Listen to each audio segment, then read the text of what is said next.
नमस्कार। आप सभी का एक बार फिर से स्वागत है हमारे इस नए अंक में। आप सभी को विजयदशमी की हार्दिक शुभकामनाएं। आज के दिन बुराई पर जो अच्छाई की जीत हुई थी, ये दिन उसी लिहाज से हम सभी हिंदुओं के लिए, इवन उन सभी लोगों के लिए जो हमारी संस्कृति पर विश्वास रखते हैं, हिंदू धर्म पर अपनी आस्था रखते हैं और ऐसे किसी भी कार्य को करने से बचते हैं जो किसी के विरोध में हो, किसी के हित में ना हो। उसके अलावा समाज से बुराइयों को ख़त्म करने के लिए ऐसे तमाम मैसेज हैं जो इस बात का साफ संदेश देते हैं कि आज का जो दिन है वो हमारे लिए कितना महत्वपूर्ण है। अब से कुछ देर बाद हम लोग देखेंगे कि जिस तरह बुराइयों पर ये जो जीत हुई थी, यानी कि अब जो कुछ देर में कार्यक्रम चलेंगे पुतले दहन के, चूँकि लोग कुछ भी कहें मगर ये भी बात सत्य है कि रावण जैसा विद्वानी आज तक कोई नहीं हुआ और आगे भी कोई बड़ी बात नहीं है कि होंगे कि नहीं होंगे। मुझे जहाँ तक ऐसा ही लगता है कि वो अब तक के जितने विद्वान थे वो किसी से छुपा नहीं। बहुत जगह ऐसा भी है कि जहाँ लोग उनको पूछते भी हैं। ये एक अलग पहलू हो सकता है, मगर कहते हैं अहंकार जो है वो आखिर में हर एक इंसान को गर्त में ही लेकर जाता है। आपने कहावत सुनी होगी कि जो रावण सोने की लंका में रहा करता था, एक समय ऐसा भी आ गया कि उसके घर में रोशनी करने के लिए भी कोई नहीं बचे। इसीलिए कहा जाता है कि अहंकार जो है वो एक ना एक दिन आपको गर्त में ज़रूर लेकर जाएगी। और आपको अगर प्रभु श्री राम पर भरोसा है तो ये बात आप समझ लीजिए कि अब आपको भी उसी बनाए रास्ते पर चलना चाहिए जिसमें प्रभु राम चलते थे। आज का ये मुद्दा जो है वो इसी टॉपिक को लेकर है कि आखिर में हमारे यहाँ पर मौजूद वो तमाम बड़े कथावाचक या किसी की भी कथा कहने वाले, चाहे वो हनुमान जी की कथा कहें, भोले बाबा की कथा कहें। मैं भोले बाबा से मतलब उसका नहीं है जिसने हाथरस में लाखों लोगों को नुकसान पहुंचाया हो। मैं उस भोले बाबा की बात नहीं कर रहा हूँ। मैं पंडित प्रदीप की बात कर, यानी कि वो कथावाचक, वो तमाम कथावाचक जो यहाँ मौजूद हैं और अक्सर हमारी संस्कृति को बढ़ाने में जिनका अहम रोल रहा है, जो अपने धर्म के लिए कट्टर भी माने जाते हैं और कई बारी उनकी ऐसी बयानबाजियाँ भी हैं जो कुछ लोगों को रास नहीं आती। बाबा बागेश्वर हों, अनिरुद्धाचार्य हों, पंडित प्रदीप हों या और तमाम लोग, ये लंबी फहरिस्त है। अगर नाम लेने पर आएंगे तो लंबा समय बीत जाएगा, तो हम आपका ज़्यादा समय नहीं ले रहे हैं और अपने इस अंक की शुरुआत इसी बात को लेकर कर रहे हैं कि जब किसी के अंदर अहंकार सा आ जाता है तो क्या वो इंसान वाकई में लोगों की नज़रों से उतर जाता है, या वो कोई ऐसा कार्य कर देता है जो लोगों को पसंद नहीं आता है, वो भी लोगों की नज़रों से उतरने के लिए काफ़ी है। आज इसी मुद्दे पर हम जो बात करने जा रहे हैं, दरअसल कुछ दिन पहले महाराज प्रेमानंद जी जब पंडित प्रदीप मिश्रा पर नाराज़ हुए तो उसका मेन मोटिव यही था कि प्रेमानंद जी महाराज ने साफ साफ कहा है कि राधा रानी के प्रति दिए गए व्यक्तित्व को लेकर उनको कम से कम नाक रगड़ कर माफ़ी मांगनी चाहिए, क्योंकि जो लोग उनके बारे में इतनी ज़्यादा जानकारी नहीं रखते हैं उनको ऐसे वक्तव्य जो हैं वो नहीं देने चाहिए।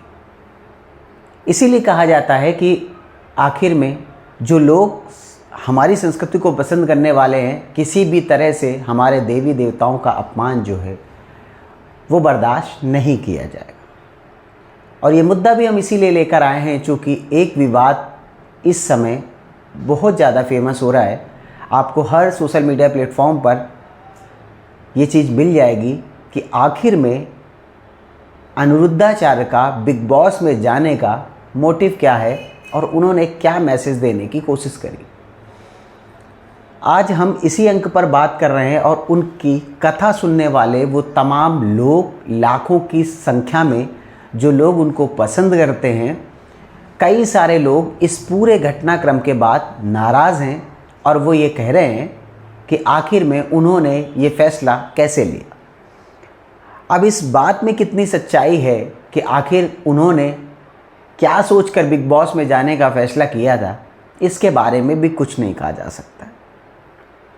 चूँकि उन्होंने इस पूरे प्रकरण पर माफ़ी मांग ली है कि अगर किसी भी सनातनी को इस पूरे प्रकरण के बाद ठेस पहुंची है तो हम उनसे माफ़ी मांगते। मगर हम ये जो मुद्दा लेकर आए हैं उसका मसला यही है कि आखिर में क्या माफ़ी मात्र से हमारे तमाम लोगों की, हमारे हिंदू धर्म की वो तमाम चीज़ें ख़त्म हो जाएंगी जिनको टक्कर देने की कोशिश अनिरुद्धाचार्य महाराज के द्वारा की गई। चूँकि होता ये है कि जब एक ऐसी परंपरा में रखने वाला व्यक्ति जो कि सनातन को आगे ले जा रहा है, मांस, मछली, मदिरा, इन तमाम चीज़ों के सेवन को लेकर उनके खिलाफ रहा है, और अब वही अगर बिग बॉस के घर में जा रहा है तो ये मैसेज क्या दिखाता है और ये लोगों को क्या संदेश देता है। अनिरुद्धाचार्य महाराज को सुनने वाले आज करोड़ों की तादाद में, इसमें कोई दो मत नहीं है कि उन्होंने जिस तरह का काम किया है वो काफ़ी सराहनीय भी है और पहल करने वाला भी। उनके यहाँ वृद्धाश्रम चलता है, गौ माता के लिए खास व्यवस्था है और तमाम चीज़ें ऐसी। मगर ये बात भी सच है कि वो लोग इसके लिए फ़ीस भी चार्ज करते हैं। अगर उनके यहाँ उनको इनवाइट किया जाता है कथा वगैरह करने के लिए, वो तो अरेंजमेंट के हिसाब से है। मगर दरअसल जो अक्सर इस बात को लेकर अडिग रहते हों कि हमें मांस मदिरा का सेवन नहीं करना चाहिए, उन्होंने कैसे बिग बॉस में घर जाने का जो फैसला किया, ये मेरे समझ से परे। चूँकि उस बिग बॉस के हाउस में तमाम लोग ऐसे रहते हैं जो वेज हैं, यानी कि वो किसी तरह से नॉनवेज नहीं खाते हैं, और कई सारे लोग ऐसे हैं। वैसे तो वहाँ जाने वाले 99.9% लोग ऐसे हैं जो लोग नॉनवेज का सेवन करते ही होंगे, और नहीं करते होंगे कहीं 1%, तो उनको वहाँ रहने में भी दिक्कत होती है। मगर आज ये जो मुद्दा निकल कर सामने आया है कि आखिर में कैसे वहाँ उन्होंने जाने का फ़ैसला लिया, और अब वो उस हाउस में अगर रहने गए जहाँ वेज और नॉन वेज में कोई फ़र्क नहीं समझा जा रहा है, वहाँ पर ये आप समझ लीजिए कि उन्हीं बर्तनों में खाना बन रहा है। क्या ये हमारी संस्कृति का अपमान नहीं है क्या? मैंने कई सारे ऐसे वीडियोस सोशल मीडिया पर देखे हुए हैं जिसमें अनिरुद्धाचार्य तो अपनी बात को डिफेंड करते नज़र आ रहे हैं, वो अपनी बात से मुकर भी नहीं रहे हैं, माफ़ी भी मांग रहे हैं, मगर उनको चाहने वाले जो लाखों की तादाद में लोग हैं वो यही बात कह रहे हैं कि आखिर में महाराज जी ने क्या सोचकर वहाँ जाने का फैसला किया है।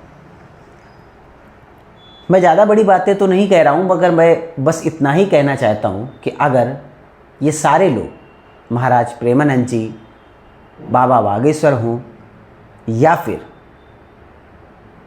अनिरुद्धाचार्य हों, पंडित प्रदीप मिश्रा हों या और भी हमारे कथावाचक, ये सब के सब क्या बिग बॉस के हाउस में अगर चले जाएंगे तो इसमें क्या उनको ज़्यादा पॉपुलैरिटी मिल जाएगी? ये तमाम सवाल जो हैं इस पूरे मुद्दे के बाद उठने लगे हैं कि आखिर में जो लोग हमारी संस्कृति को इस तरह से ठेस पहुंचाने का काम करेंगे, क्या हम लोग उनके लिए उतने ही प्रेरणादायक रहेंगे या उनको हम उतना ही प्रेरणादायक समझेंगे? ऐसा नहीं हो सकता है। उनकी कथा के जो तमाम लोग हैं वो भी काफ़ी नाराज़ हैं।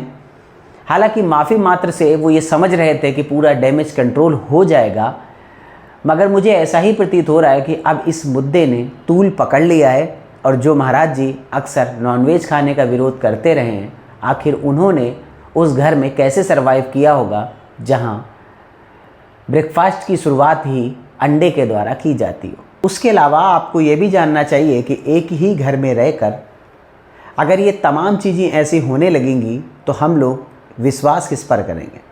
बिग बॉस एंटरटेनमेंट के हिसाब से एक अच्छा शो हो सकता है, चूँकि उसको और उसके कंटेंट को लेकर कई सारे ऐसे सवाल उठे जो OTT पर आने लगा बाद में, और फिर अब रात के 10 बजे के बाद।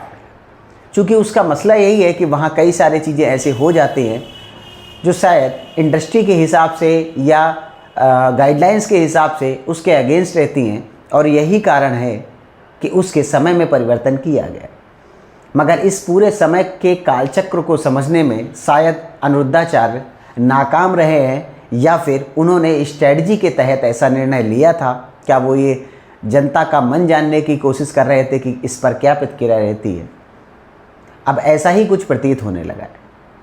हमारी इस मुद्दे पर आगे भी नज़र रहेगी कि आखिर अनिरुद्धाचार्य जी महाराज आगे इस पर क्या टिप्पणी देते हैं। तब तक आप हमारे चैनल पर बने रहें। चैनल पर नए हैं तो सब्सक्राइब ज़रूर करें। जय श्री राम, जय हिंद।